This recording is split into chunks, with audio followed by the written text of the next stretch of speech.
Realmente es muy saludable en el sábado como familias reunirnos para que Dios renueve fuerzas, como también fortalezca los hogares de esta iglesia.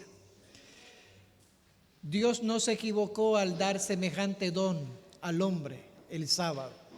Y es algo muy llamativo cuando ustedes observan que en el sábado no hay diferencia. Cuando Dios dijo, ni tú, ni tu hijo, ni tu hija, ni tu criado, ni tu sierva, ni el extranjero que está dentro de tus puertas. El sábado no hay diferencia de clases. No hay color blancos o negros.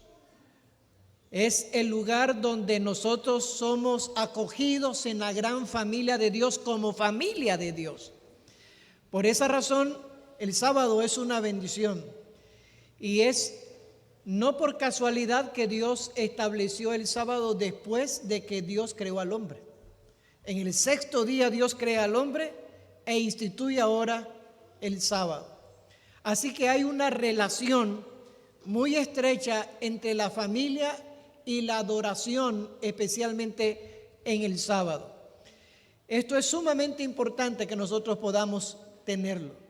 Si ustedes me acompañan para considerar la perspectiva de lo que la Biblia nos presenta desde sus inicios a nosotros, porque vivimos en un tiempo donde no solamente el sábado es amenazado, sino toda la ley de Dios.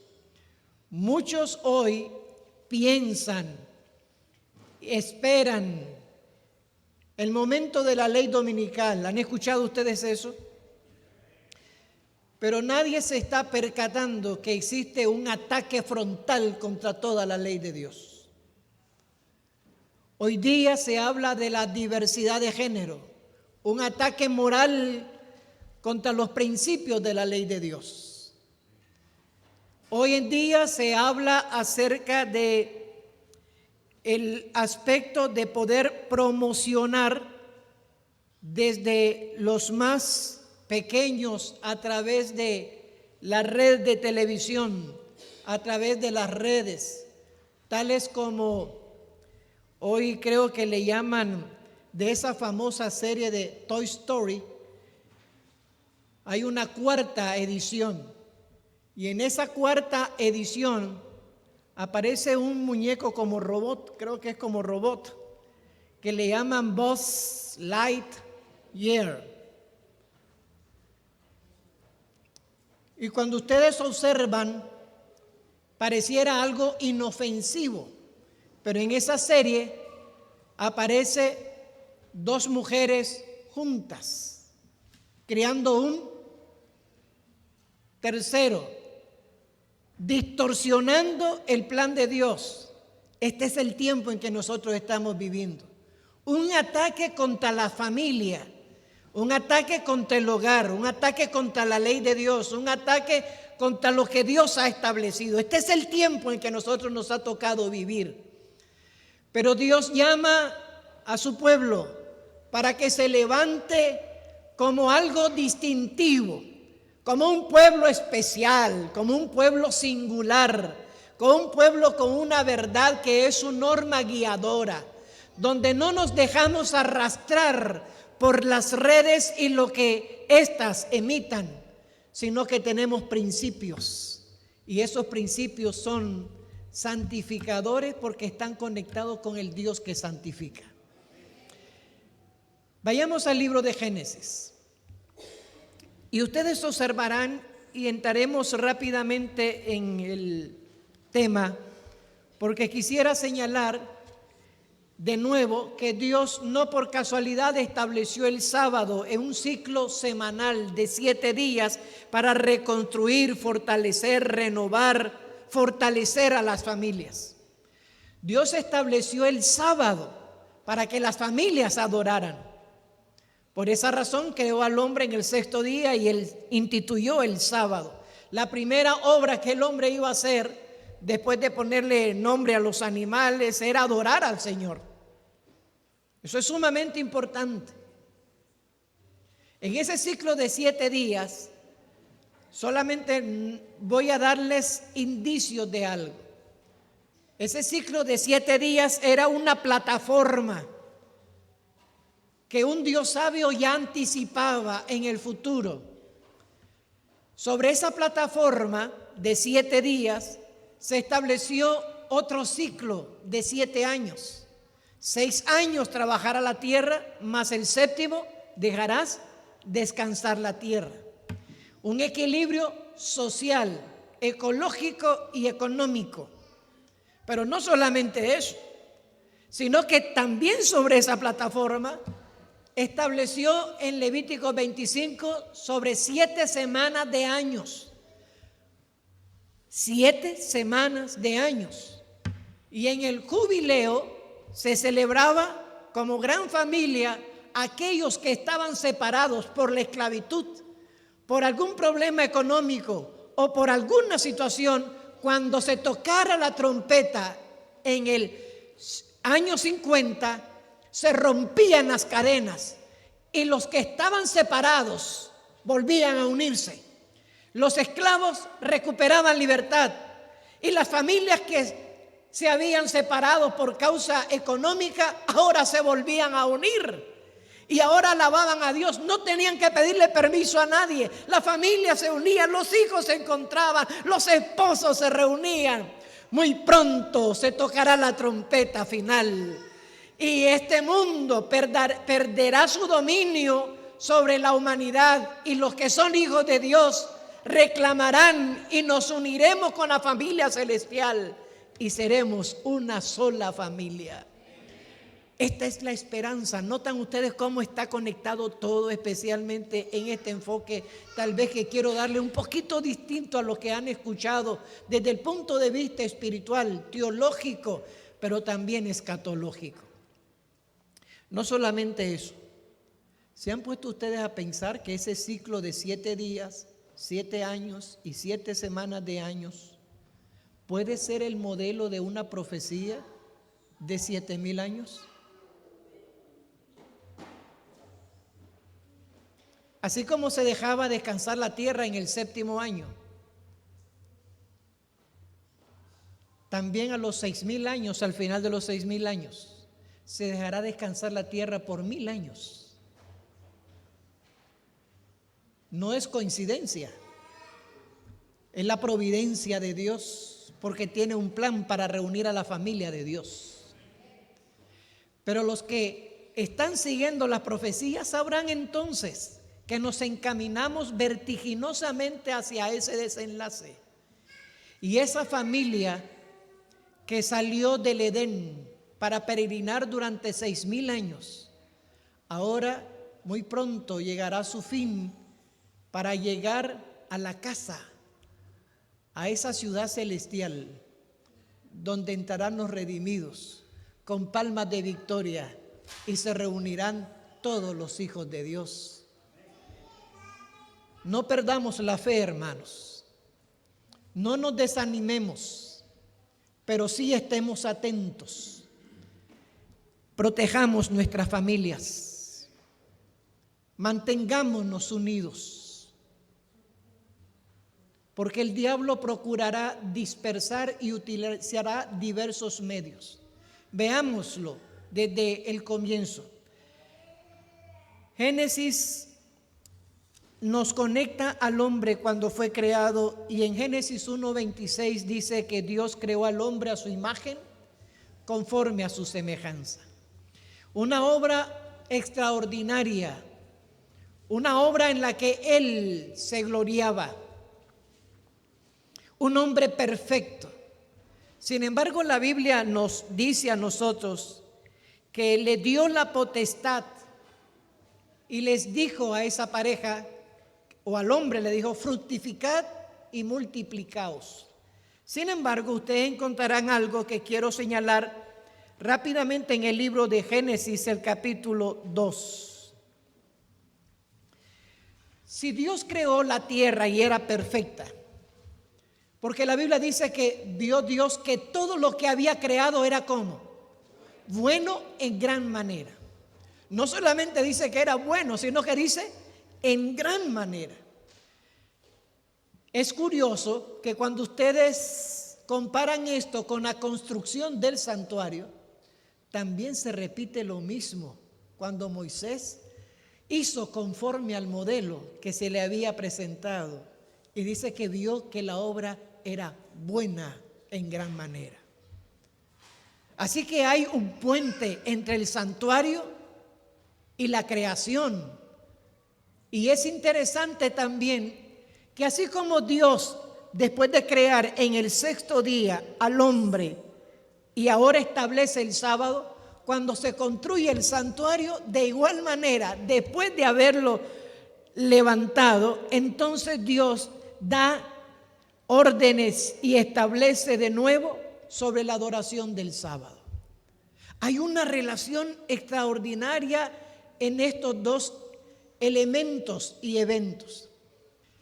Quiere decir de manera enfática que la familia humana solo podía ser renovada, fortalecida, protegida y asegurada en ese vínculo de comunión con Dios. Una familia separada de Dios pierde sentido, pierde significado, se ve amenazada y hay muchos elementos y agentes externos que amenazan la familia humana cuando no estamos en comunión con Dios. Así que en Génesis, el capítulo 2, Dios le regala un bouquet al hombre, le regala un jardín, lo coloca en medio de ello. Pero llamo la atención de ustedes, especialmente cuando dicen las Escrituras en el versículo 15, 2:15. Tomó pues Jehová Dios al hombre y lo puso en el huerto del Edén para que lo labrara y lo cuidara. Y mandó Jehová Dios al hombre diciendo: de todo árbol del huerto podrás comer, pero del árbol del conocimiento del bien y del mal no comerás, porque el día que de él comas ciertamente morirás. Y luego dice: después dijo Jehová Dios: no es bueno que el hombre esté solo. Le haré ayuda idónea para él.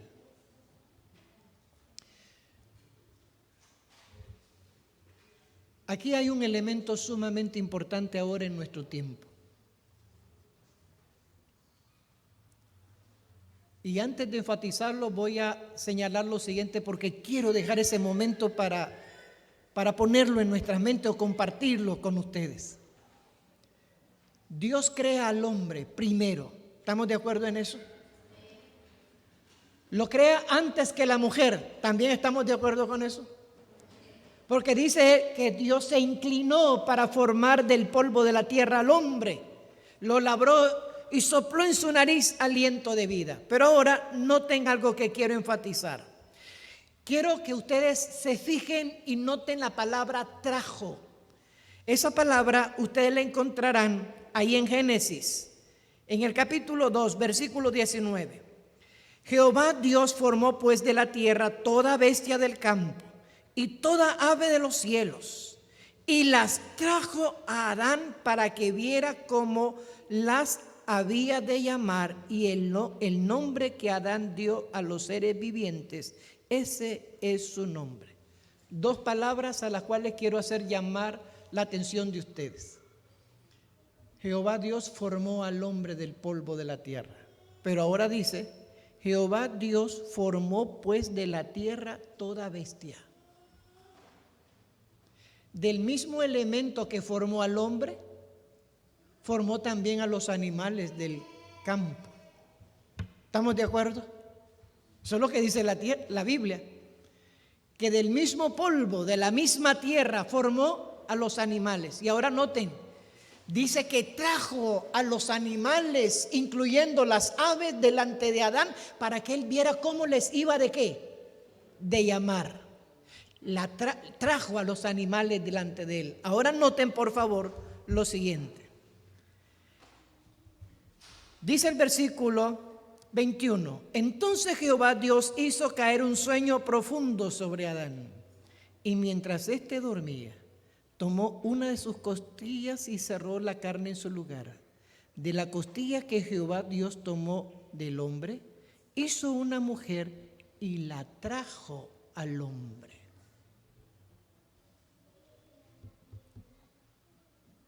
¿Notaron ustedes la expresión? Como Dios trajo a los animales al hombre para que le pusiera nombre, después de que crea a la mujer, ahora trae a la mujer delante del varón. También se la trajo a Adán. ¿Notaron eso? ¿Qué significa? Liderazgo. Dios le dio el liderazgo al varón. Dios le dio el liderazgo al hombre.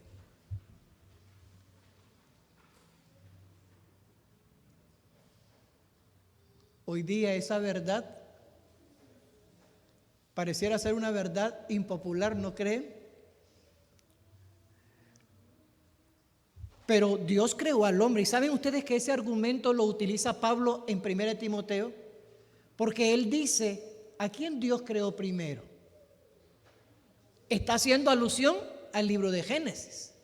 Así que Dios, al crear al hombre, traer los animales delante de él para que le pusiera nombre, le había dado poder, potestad, autoridad sobre todas las bestias y los animales. Y ahora trae a la mujer delante del hombre, como señalando el liderazgo del hombre en el hogar también. Y estoy hablando antes del pecado, antes de que el pecado entrara. Esto es sumamente importante. ¿En qué contexto? Recuerdan que la Biblia dice que cuando Dios creó al hombre, dice, no es bueno que el hombre esté como. ¿Le haré una ayuda? El libro de Historia de la Redención, Patriarcas y Profetas mencionan que en esa orden de que no es bueno que el hombre esté solo, Dios le había dado una orden al hombre de que no se separaran. Cuando digo, hablando de el hombre y qué cosa, que no se separaran. Sin embargo, distraídos en el quehacer del campo, se distrajo Eva, se separó del hombre y repentinamente ella se posó junto al árbol que Dios había dicho que no debían tomar. Pero estaban como en ese momento, separados. Estoy tratando de hacerlo sencillo para que ustedes puedan captar la dimensión de esto. No es bueno que el hombre esté solo.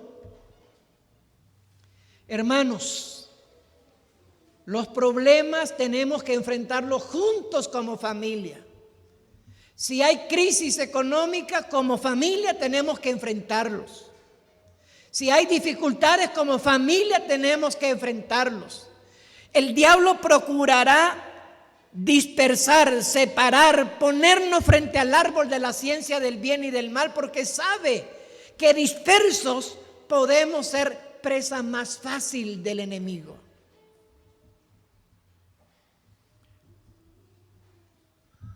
Voy a ponerles un ejemplo bíblico dentro de este contexto. Génesis, el capítulo 26. Génesis capítulo 26.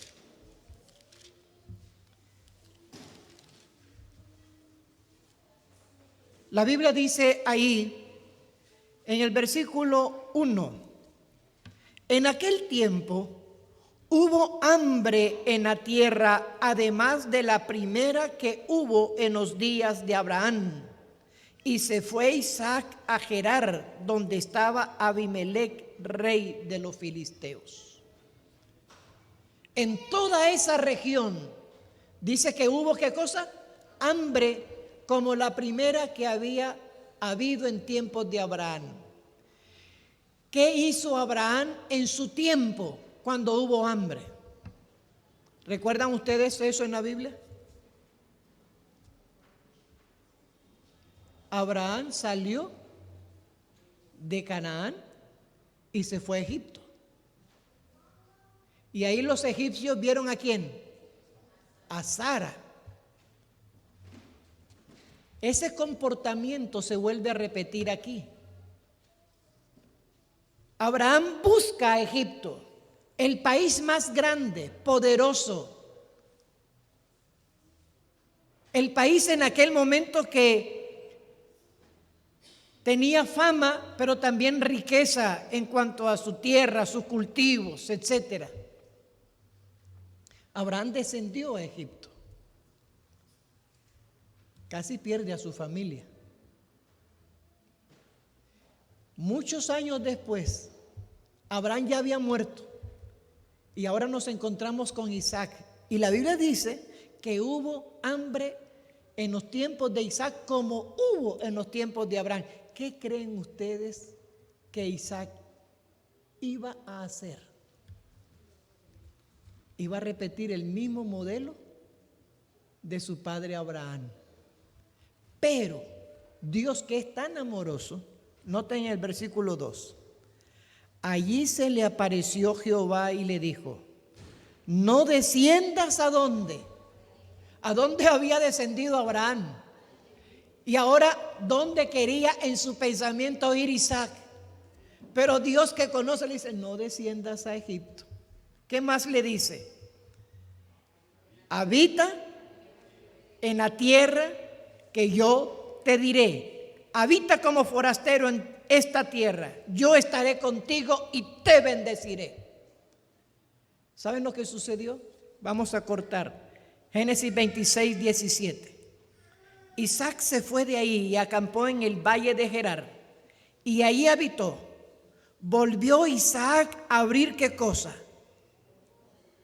Que habían sido abiertos en los días de Abraham su padre, y que los filisteos habían cegado después de la muerte de Abraham, y los llamó por los nombres que su padre los había llamado. Pero cuando los siervos de Isaac cavaron en el valle y hallaron allí el pozo de aguas vivas, comenzó las rencillas. ¿Qué es lo que quiero decir? Que en el lugar donde supuestamente había hambre, porque la tierra no producía, estaba seca, había partido, Dios tiene el poder para hacer brotar agua y sostener a su pueblo. No temamos, familia. Vamos a enfrentar dificultades y a medida que avanzamos hacia el final, va a haber cada vez más escasez. Cada tramo de la vida va a demandar más de nuestra fe. No por casualidad estamos estudiando una escuela sabática que nos está preparando para los momentos finales de la historia de esta tierra. Es en Jesucristo que tenemos que fortalecer la fe de la familia.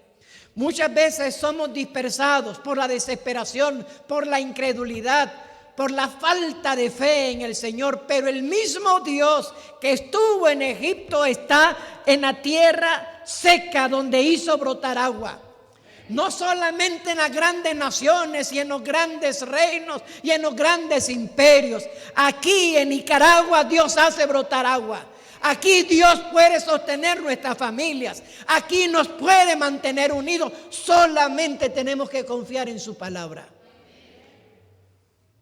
La gran pregunta es si creemos eso nosotros. Porque Isaac creyó y ahí Dios hizo brotar agua. ¿Saben que me gusta pensar en un Dios que siempre hace algo extraordinario de lo que nosotros no vemos ni contemplamos? Por ejemplo, Agar había sido rechazada y fue condenada para ir con su hijo porque fue expulsada del hogar a causa de la rencilla que tenía con su señora Sara. Así que esta tuvo que ir,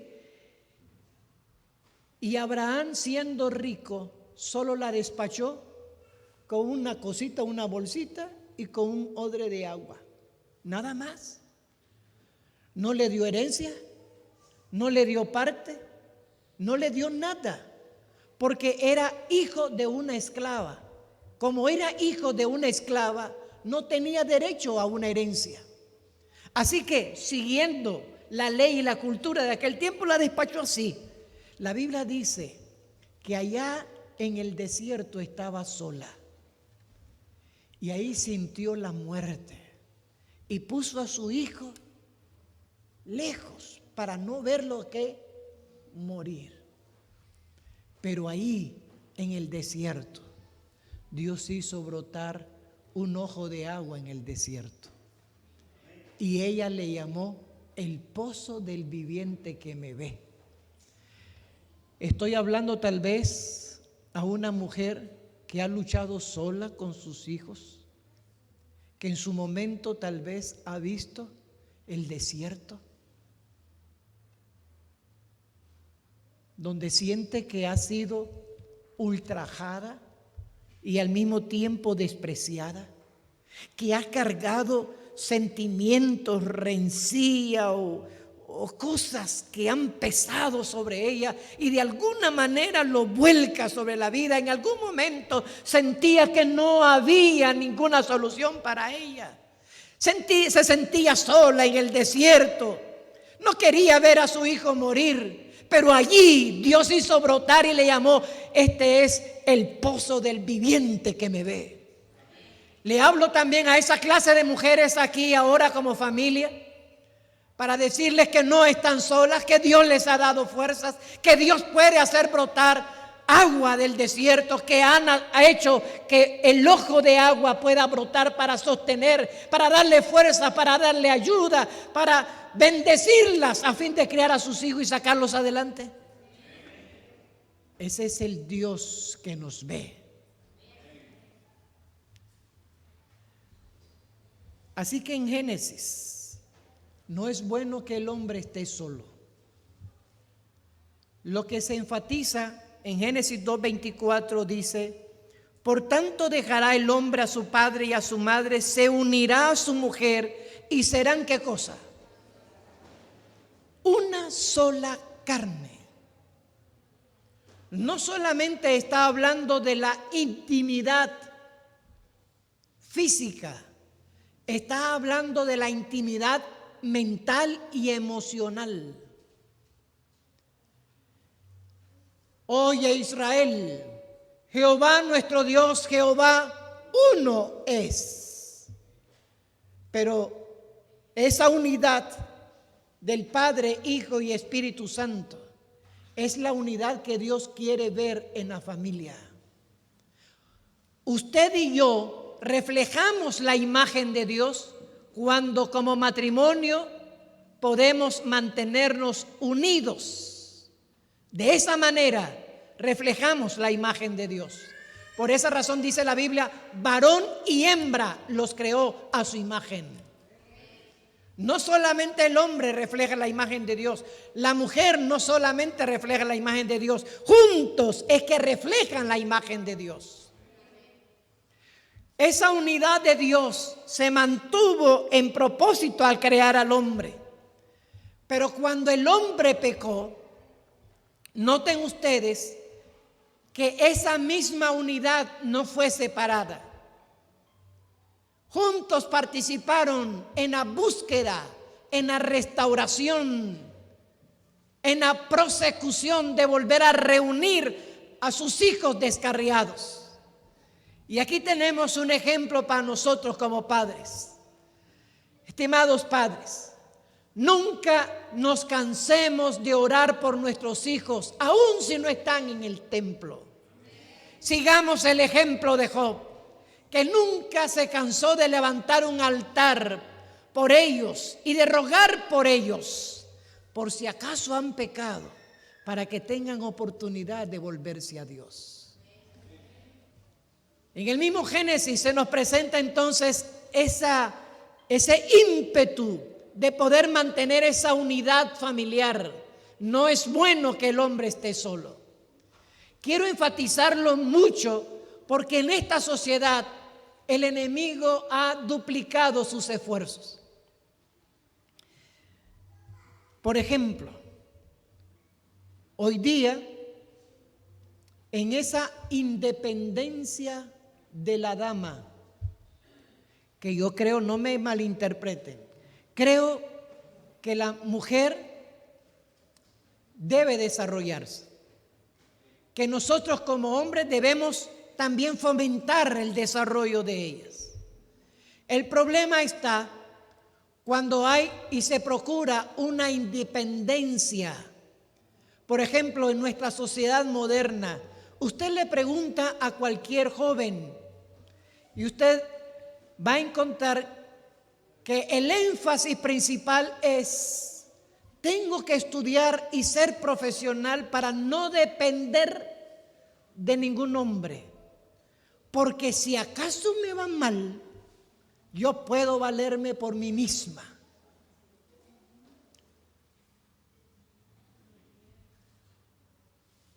Y no está mal de todo, porque noten el árbol se le llamaba el árbol de la ciencia del bien, es decir, que había una mezcla de bien y mal. Entonces debemos de ser nosotros agudos en este pensamiento. ¿Por qué? Porque ustedes van a encontrar que en el comportamiento moderno, la dama razona: tan cansado está él como estoy yo. Por lo tanto, pues aquí también él debe de participar, y estoy de acuerdo que ambos tenemos que compartir roles. Tenemos que proveer para la familia, tenemos que proveer para los hijos, pero hay un elemento sumamente importante: el aspecto de que en esa independencia, entonces la mujer asume un rol igualitario y casi competitivo hoy en la sociedad moderna con el varón. Esta obedece a una lucha feminista que inició de hace mucho tiempo y que ha ido creciendo y ha permeado en la iglesia. Pero nosotros debemos estar atentos.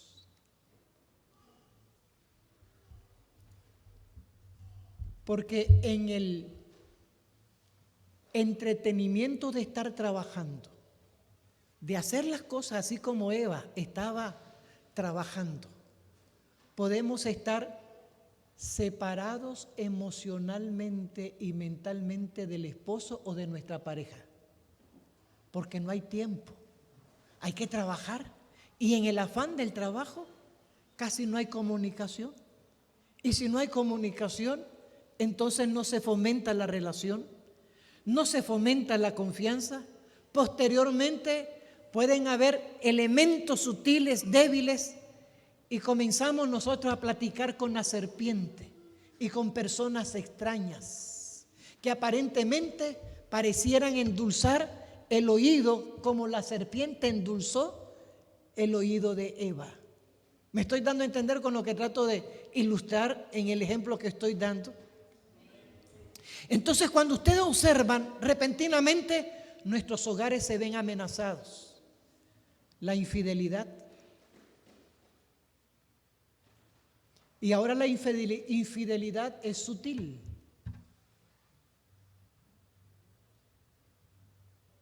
Porque tal vez no es abierta. Podemos estar entretenidos con el celular. Podemos estar casados y tener novias cibernéticas y presentarnos como si estuviéramos solteros. Pero por cuanto se considera que el pecado es una acción, no se considera pecado. Porque no hay una acción física. Pero realmente estamos violando el pacto matrimonial por medio de las redes cibernéticas, asumiendo un papel y una imagen que no tenemos o que no tenemos en nuestro estatus, quebrantando la ley de Dios, mintiendo, asumiendo otra posición, engañando y viviendo una fantasía peligrosa. El diablo está procurando destruir la unidad familiar.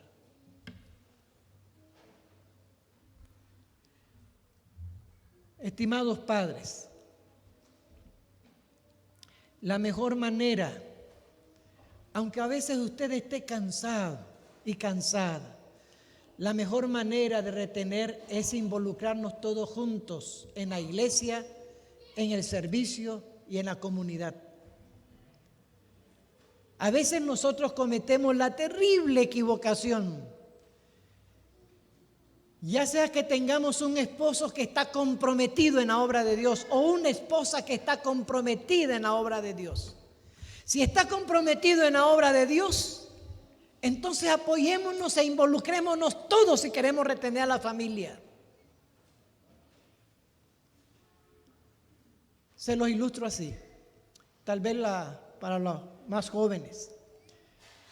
Si el muchacho joven, casado, le gusta un deporte y le gusta jugar fútbol hoy día, pero su esposa joven no le gustan los juegos y lo deja ir para que vaya a jugar, pero ese muchacho es bueno jugando y hay otros ojos y otras damas que les gusta cómo juega y les echa porras y le dice y luego se acerca y lo abraza si mete un gol y la persona se siente contenta.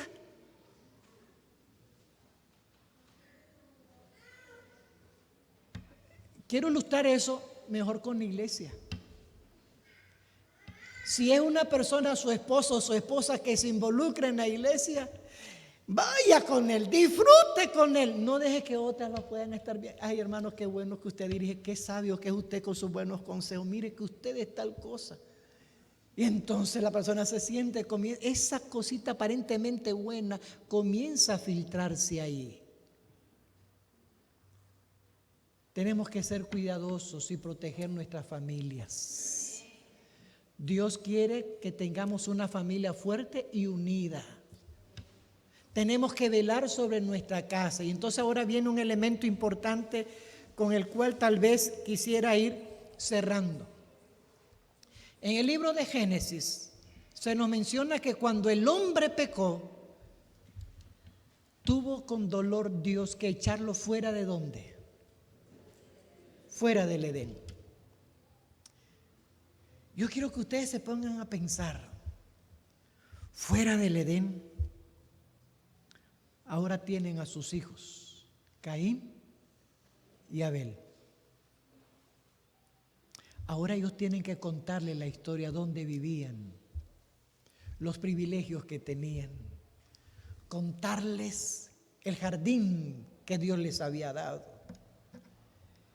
Y el asunto es que cada sábado ellos tenían que venir con sus hijos hacia la puerta del Edén, pero no podían entrar. ¿Por qué no podían entrar? Ustedes me dirán porque habían pecado, correcto. Pero es que Dios había puesto, dice, ¿qué cosa? 2 querubines, como espadas revolviéndose ahí para que no entrara ninguno y extendiera la mano y tomara del árbol de la vida.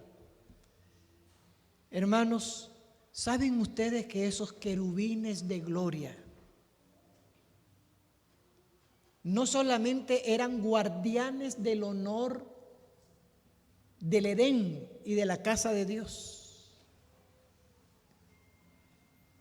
Como la Biblia dice que eran como espadas refulgentes y que brillaban y se revolvían, eran luz también los querubines. Así que tenían doble propósito: guardar el honor de Dios, pero a la vez iluminar el sendero para que ellos pudieran venir a adorar a la puerta del Edén. Estimados sacerdotes, padres, jefes, varones, hombres, Dios los ha llamado para ser guardianes del honor de Dios, primero en su familia, primero en su casa. Dios los ha llamado para ser querubines que no solamente sostengan el honor de Dios con principios, disciplina, reglamentos, leyes, sino que también tengan el equilibrio de la misericordia de como luces iluminar el sendero por donde sus hijos que han sido extraños ahora en el hogar puedan venir a casa marcado por el sendero que ustedes puedan traer. Tal vez muchas veces no aceptamos lo que nuestros hijos hacen y tenemos que decirles que no estamos de acuerdo con dolor con lo que ellos hacen, pero debemos de dejarles sentir que a pesar de eso siempre les vamos a amar porque son nuestros hijos. Ese equilibrio es el que nosotros necesitamos también aquí en la casa, en la familia de Dios. Estimados, Dios quiere guardar el honor de su hogar. Quiere que la gloria de Dios se deposite. Por esa razón, dice la Biblia que cuando Dios creó al hombre, especialmente en el versículo 25 dice, estaban ambos desnudos, Adán y su mujer, pero no se avergonzaban. ¿Por qué no se avergonzaban si estaban desnudos?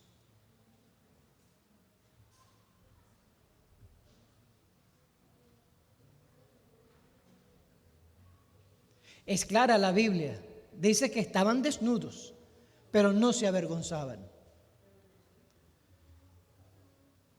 Salmo 104 dice que, vamos a ir al Salmo 104.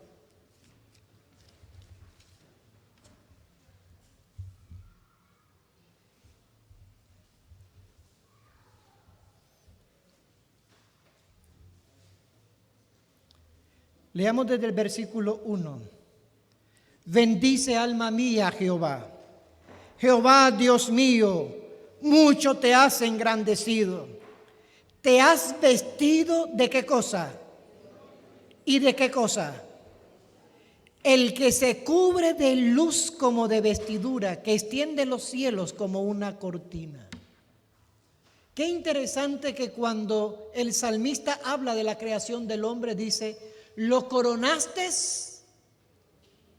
de gloria y al hombre lo hizo a imagen de Dios y lo coronó de gloria.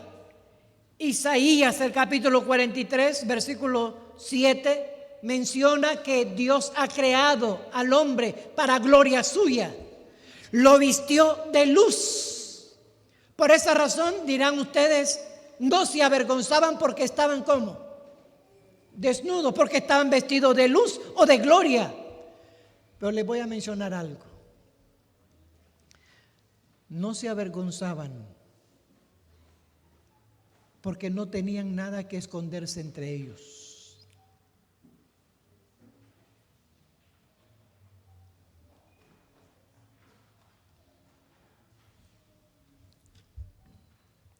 Después de que el hombre pecó, tenemos miedo de ser conocidos por nuestra pareja. No en lo físico,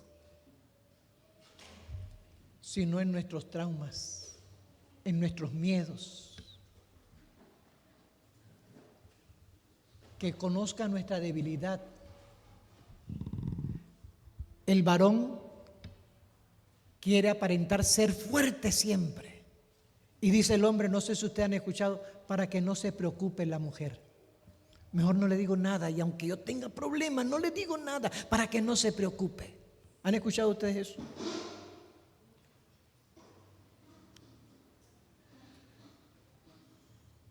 A veces nosotros tenemos miedo de que nuestra pareja nos conozca,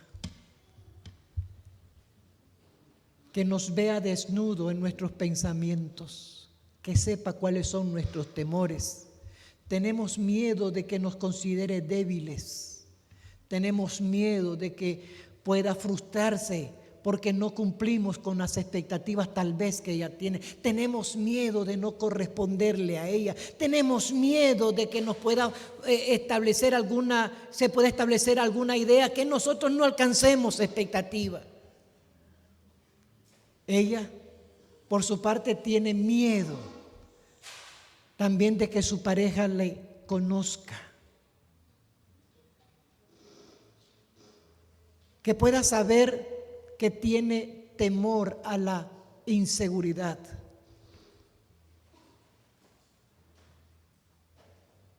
Que su esposo pueda saber que ella tiene algún secreto del pasado, que no sabe cómo va a reaccionar. Hay cargas que vienen acumuladas y tenemos miedo que se conozca nuestra desnudez. ¿Están captando ahora la idea del por cómo estaban desnudos pero sin avergonzarse? No tenían miedo de aparecer como ellos eran, porque su esposa sabía, lo comprendía, su esposo sabía, lo comprendía, no tenía nada que esconder. Sus miedos, su seguridad, sus temores, sus frustraciones, su fracaso, todo. En ese momento de perfección, claro, no habían esos sentimientos, pero el sentido que tiene ahí de estar desnudos, pero no tenían de qué avergonzarse porque la gloria de Jehová los cubría. Dios quiere suplir nuestra desnudez. Ahora comprenderán por qué es que en la Biblia, en Apocalipsis, dice: vela, para que cuando el Señor venga no les halle como desnudos.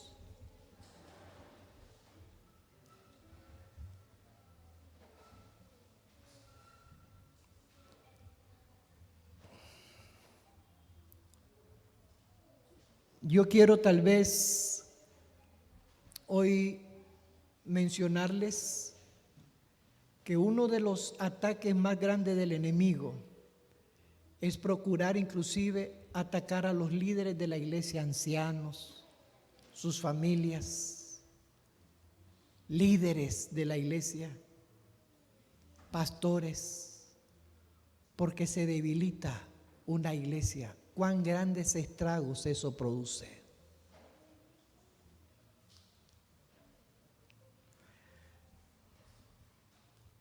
En esta noche, yo sé que han estado en una semana de familia,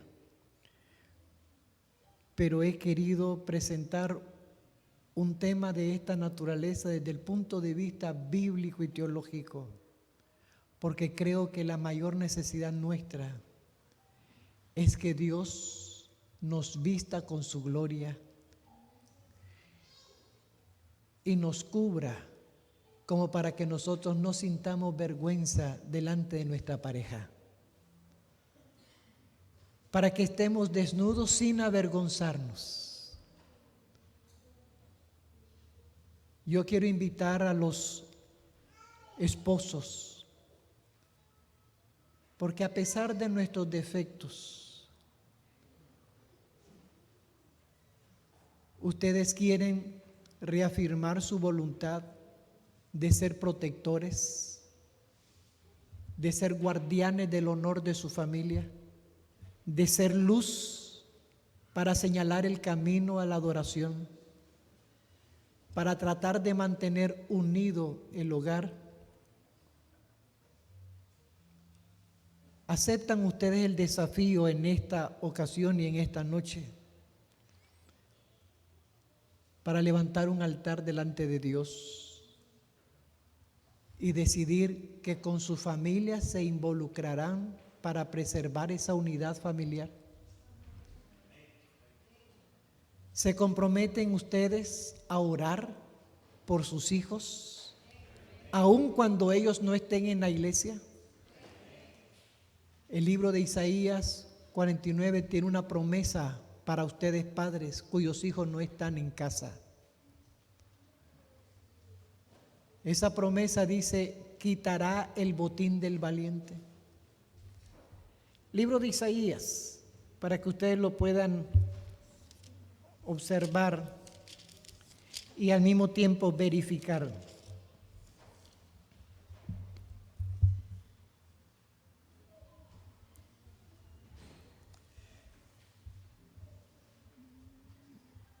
Versículo 24. Hay una pregunta ahí. ¿Será quitado el botín del valiente? ¿Será rescatado el que es cautivo de un tirano? Pero así dice Jehová: Quizás el cautivo sea rescatado del valiente y el botín sea arrebatado al tirano, pero yo defenderé tu pleito y salvaré a tus hijos. ¿Aceptan ustedes esa promesa? Entonces no nos cansemos de levantar un altar y orar siempre por ellos. No nos cansemos como el padre del hijo pródigo de salir a la puerta cada mañana y cada tarde para ver si su hijo viene de regreso. No se cansen de poder persistir en oración por ellos. Estimadas damas que han luchado solas, que vuestra mano sea fortalecida y vuestro corazón también sea afirmado para continuar en esa lucha, para que ustedes presenten a sus hijos delante de Dios. Aquellos que son viudos, les invito para refugiarse en el Señor y utilizar su libertad que tienen para servir a Dios y servir a la familia de Dios. Les invito a todos para que juntos podamos adorar a Dios y sellar en el sábado esa relación de entrega y de compromiso con Dios. Retomo entonces, líderes de cada hogar, ¿están dispuestos a asumir ese reto ustedes en sus propias familias? ¿Están dispuestos poniéndose de pie, manifestándolo así de esa manera?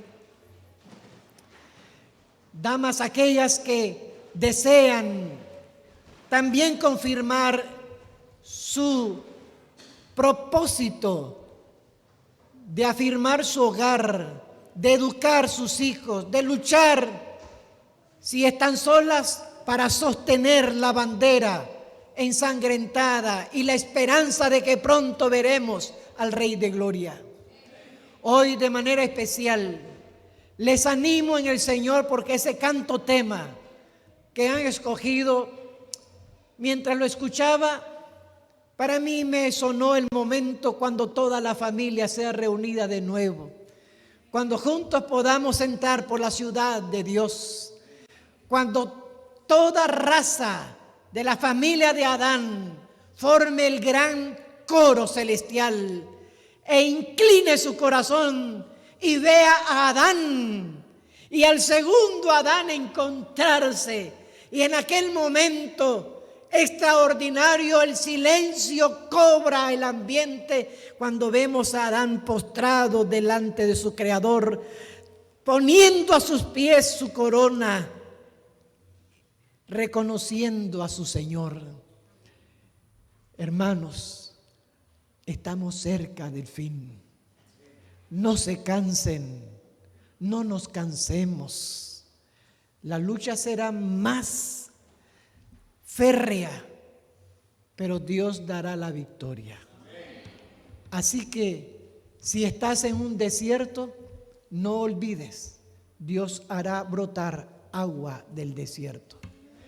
Como no dejó a Agar, tampoco te dejará a ti. Por eso repito la siguiente bendición para ti: Jehová te pastoreará siempre, en la sequía saciará tu alma, dará vigor a tus huesos y hará de tu vida un manantial cuyas aguas nunca falten.